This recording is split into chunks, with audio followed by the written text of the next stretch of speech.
Assalamualaikum warahmatullahi wabarakatuh. Perkenalkan, nama saya Yogi Pratama. Saya mahasiswa dari ITB Indonesia. Di sini saya akan mengerjakan tugas TOEFL Reading Assessment Fact 63 to 72. Pertama yaitu di halaman 63, yaitu membahas tentang berhati-hatilah terhadap pohon X yang menjadi penyebab stroke. Peribahasa ini sangat berguna selama musim badai pada umumnya. Pohon dengan akar yang dalam dan masuk ke air tanah lebih menarik petir daripada pohon yang akar dangkal dan kering. Pohon X adalah sekitar 50 kali lebih mungkin untuk dipukul daripada pohon Birch Hedge. Dan pertanyaannya ialah, apa pokok utama sang penulis? Jawabannya ialah A. Peribahasa lama sering memuat kebenaran yang penting. Pesek 4, halaman 63. Hampir setiap bentuk transportasi telah memberi seseorang ide untuk jenis mainan baru setelah Montgolfier Brothers menerbangkan balon pertama. Balon mainan menjadi mainan yang populer dalam abad ke-19. Tidak lama setelah kereta api dan kapal uap dikembangkan, setiap anak harus memilikinya. Model kereta api dan perahu uap, hal yang sama juga terjadi pada mobil dan pesawat terbang di masa awal abad ke-20. Mainan roket dan misil menjadi populer pada awal usia ruang angkasa.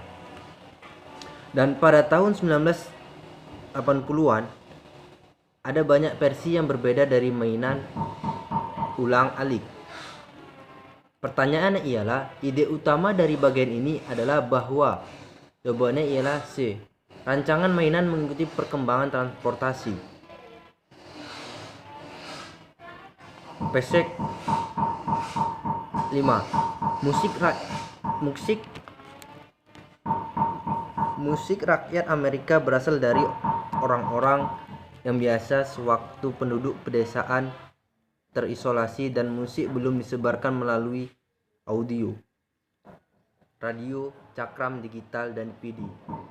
Musik itu disampaikan melalui tradisi lisan dan terkenal karena energi, humor, dan pengaruh emosinya. Sumber utama nyanyian rakyat memiliki rasa awal adalah musik dari Kepulauan Inggris.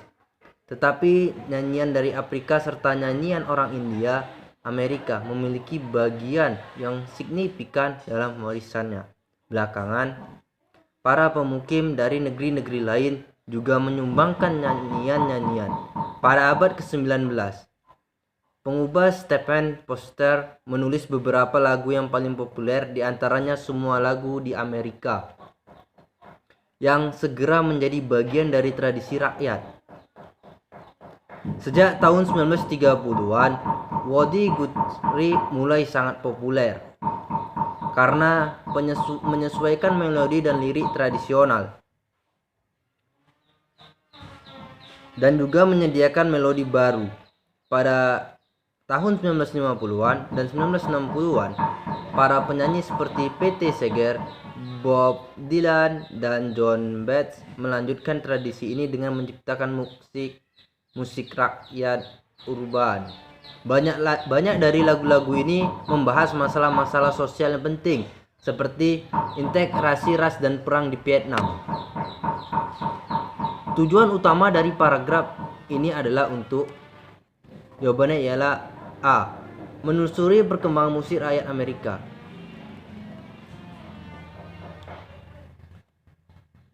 Halaman 64 bagian 6. Perubahan besar lainnya dalam jurnalisme terjadi pada saat ini. Pada tahun 1986, Richard Hoy menemukan mesin cetak rotari dengan silinder uap sehingga bisa mencetak koran dengan lebih cepat dan lebih mudah. Pengembangan telegraf memungkinkan dilakukannya pengumpulan dan penyebaran berita yang lebih cepat. Juga pada tahun 1846, Dinas Kawat pertama di organisasi sebuah surat kabar muncul sekitar waktu ini yang lebih selaras dengan semangat dan kebutuhan Amerika baru. Meskipun surat-surat kabar masih meliputi urusan politik, mereka datang untuk melaporkan lebih banyak cerita human interest dan untuk merekam berita terbaru yang tidak bisa mereka lakukan sebelum telegraf. New York, Vancouver, dan kota-kota di utama lainnya mempertahankan korelasi untuk pergi ke semua bagian negeri itu guna meliput berita-berita penting. Pertanyaannya ialah, tujuan utama dari perjalanan ini adalah untuk? Jawabannya ialah A. Perlihatkan sejarah singkat jurnalisme Amerika. Pertanyaan selanjutnya ialah, berikan beberapa informasi riwayat hidup tentang Rich Hathaway. Jawabannya ialah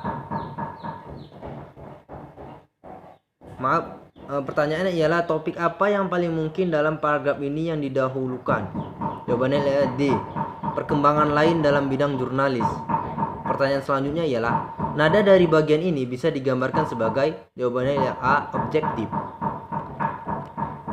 Bagian 7. Meskipun lemak akhir-akhir ini telah memperoleh citra yang buruk, orang hendaknya tidak melupakan betapa pentingnya gambar tersebut. Lemak merupakan sarana terbaik tubuh untuk menyimpan energi, sumber energi yang jauh lebih efisien daripada karbohidrat atau protein. Mereka bertindak sebagai insulasi terhadap hawa dingin, sebagai bantalan bagi organ dalam, dan sebagai pelumas. Tanpa lemak, tidak ada cara untuk memanfaatkan vitamin yang larut dalam lemak. Selain itu, beberapa lemak mengandung asam lemak yang mengandung faktor pertumbuhan yang diperlukan dan membantu pencernaan makanan lain. Pertimbangan penting untuk konsumsi lemak adalah rasio lemak jenuh dengan lemak tidak jenuh. Konsumsi berbagai jenis lemak diperlukan, tetapi konsumsi terlalu banyak lemak dapat mengakibatkan beragam problem kesehatan. Konsumsi lemak yang berlebihan, seperti semua kekurangan gizi, harus dihindari. Pertanyaannya ialah, gagasan utama dari paragraf pertama adalah bahwa? Jawabannya ialah A. Lemak memiliki citra yang buruk. Pertanyaan selanjutnya ialah, apa gagasan utama dari paragraf kedua? Gagasan utama dari paragraf kedua yaitu jawabannya C. Lemak yang diambil dalam kadar yang tepat dapat mengurangi kolesterol serum. Pertanyaan selanjutnya ialah, paragraf utama dari paragraf ketiga adalah bahwa? Jawabannya ialah C. Konstriksi lemak yang berlebihan mungkin berbahaya bagi kesehatan. Pertanyaan selanjutnya ialah, dengan manakah dari sayap lipat yang merupakan keseluruhan petikan yang secara utama diresemen? Jawabannya ialah A. Peranan lemak dalam kesehatan manusia.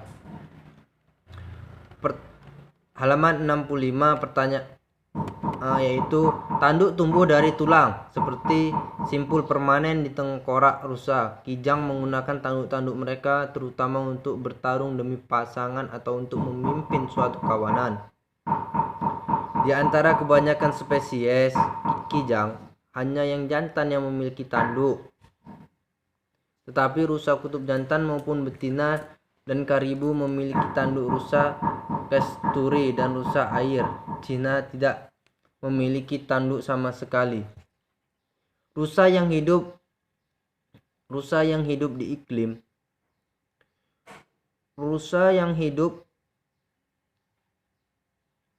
rusa kasturi dan rusa air Cina tidak memiliki tanduk sama sekali. Rusa yang hidup di iklim yang sejuk kehilangan tanduknya setiap musim dingin, yang baru mulai tumbuh musim semi berikutnya. Kijang yang hidup di iklim tropis bisa kehilangan tanduknya dan menumbuhkan tanduk baru pada waktu-waktu lain sepanjang tahun. Pertanyaannya ialah, bagaimana rusa terutama menggunakan tanduk mereka? Yaitu rusa menggunakan tanduk-tanduk mereka terutama untuk bertarung demi pasangan atau untuk memimpin suatu kawanan. Dalam hal apa rusa kutub dan karibu berbeda dari jenis kijang lainnya? Jawabannya ialah dalam hal tanduknya. Kalau rusa kutub dan karibu baik jantan maupun betina memiliki tanduk, sedangkan kijang hanya kijang jantanlah yang memiliki tanduk. Kapan rusa yang hidup di iklim temperate mulai tumbuh tanduk mereka? Yang baru mulai tumbuh musim semi berikutnya.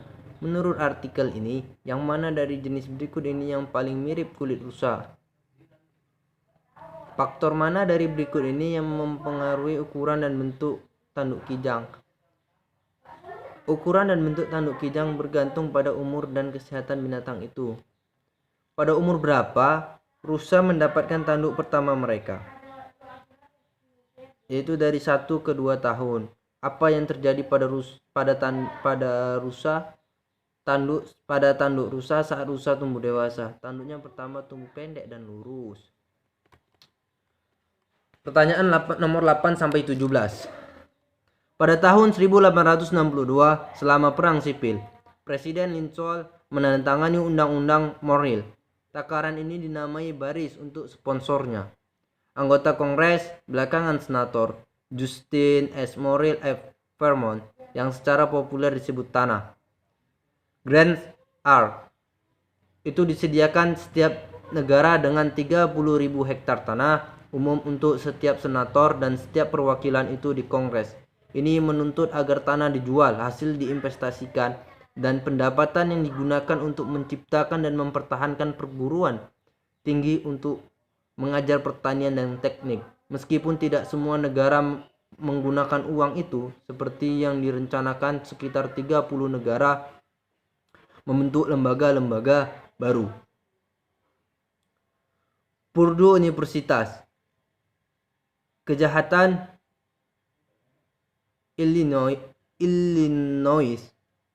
Texas A dan M, negara bagian Michigan, dan The University of California. Semua melacak akar mereka ke Morrill A. 18 negara bagian memberikan uangnya. Universitas negara yang ada untuk menemukan Departemen Pertanian dan rekayasa baru. Sekitar 1 dari 5 mahasiswa di Amerika Serikat mengikuti sekolah di Land Grants.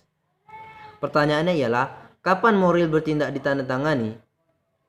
Yaitu pada tahun 1862, Perang Sipil Presiden Lincoln.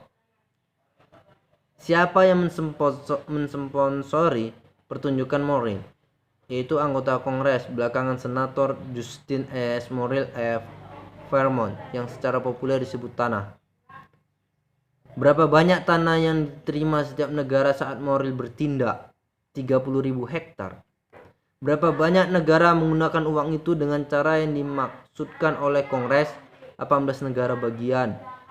Negara mana yang menggunakan uangnya untuk mendanai universitas swasta? Massachusetts. Siapa yang menolak cara Badan Legislatif Connecticut pada awalnya memutuskan untuk membelanjakan dananya? Jawabannya ialah para petani protes dan Badan Legislatif memindahkan aset-aset ke Universitas Connecticut. Apa salah satu efek dari Undang-Undang 1887? Jawabannya ialah universitas-universitas memisahkan diri dari fungsi-fungsi sempit yang ditetapkan oleh Kongres dan memberikan semua penawaran akademik.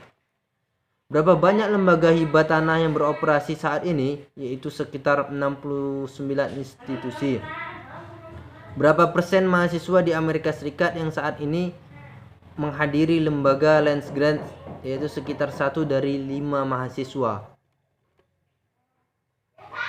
Halaman 67. Baca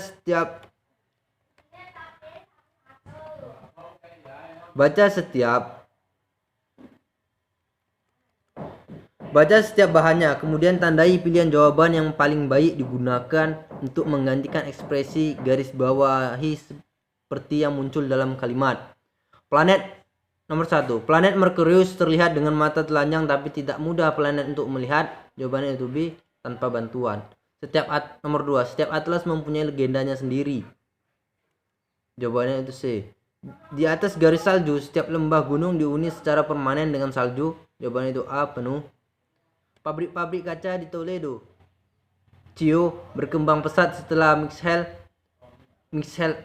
Oven menemukan proses yang menghasilkan ribuan botol. Jawabannya itu B. Terdengar. Dr. René Dubos, seorang dokter Prancis yang datang ke Amerika Serikat pada tahun 1924 mencari zat-zat yang dapat mencegah pertumbuhan bakteri. Jawaban itu B. Selidiki.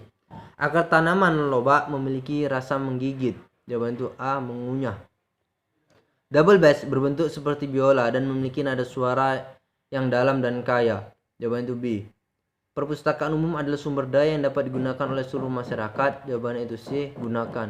Sebuah urusan bisnis dengan dua pemilik atau lebih adalah referensi sebagai kemitraan. Jawabannya itu A. Perusahaan. Garam meja lebih halus daripada garam batu. Jawabannya itu B. Kualitas yang lebih baik. Exercise 3. Pertanyaan 1-6. Dulcimer adalah alat musik yang pada dasarnya terdiri dari kotak kayu dengan tali terendang atas mereka dalam satu atau lain bentuk. Keduanya telah ada sejak zaman dahulu. Mungkin berasal dari sumber dari santir Persia.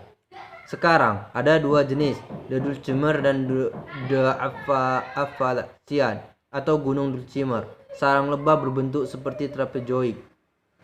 Memiliki dua senar atau lebih dan dimainkan dengan palu kayu. Alat musik ini juga digunakan di sejumlah negeri kuno. Berbentuk hati lubang di papan yang terdengar adalah tradisional. Kebanyakan penampil memainkan instrumen sambil duduk dengan instrumen di lap mereka. Tetapi yang lain memakainya di leher mereka seperti gitar atau menempatkan mereka di atas mereka di depan mereka. Awalnya digunakan untuk bermain musik tari Appalachian. Dulcimer dipopulerkan oleh pelaku seperti John Jacob Niles dan Jane selama kebangkitan musik rakyat tahun 1960-an. Pertanyaannya ialah, menurut catatan alat pemalu dulcimer dibuat dalam bentuk. Jawabannya itu B. Hati. Menurut catatan ini, yang mana di antara catatan ini yang bukan leluhur Appalachian dulcimer? Jawabannya itu B. Santin. Menurut catatan, berapa banyak alat pada Appalachian dulcimer? Jawabannya ialah B. 3 atau 4. Menurut sang penulis, kebanyakan pemain memainkan Appalachian dulcimer. Jawabannya A, itu sambil duduk. Menurut penulis, apa yang John Jacob Niles dan Jane Richard ketahui? Jawabannya ialah A. Memainkan musik tari dari Appalachian dulcimer. Di bagian mana sang penulis menggambarkan kayu tempang dulcimer? Jawabannya ialah A, di baris 1-2. Oke, sekian dan terima kasih. Video saya ini akhir kata. Assalamualaikum warahmatullahi wabarakatuh.